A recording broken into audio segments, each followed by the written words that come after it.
এখন আপনি বলেন সর্বনাশটা কি হয়েছে? কালকে রাতে জোনাকি আপা চিঠি লিখে পলাইয়া গেছে।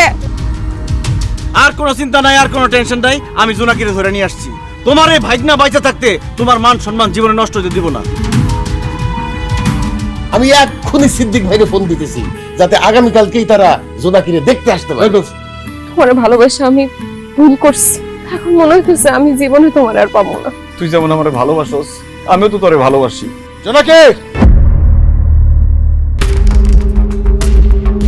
আব্বা জোর কইরা জোনাকি আপারে বিয়ে দিয়ে দিতেছে।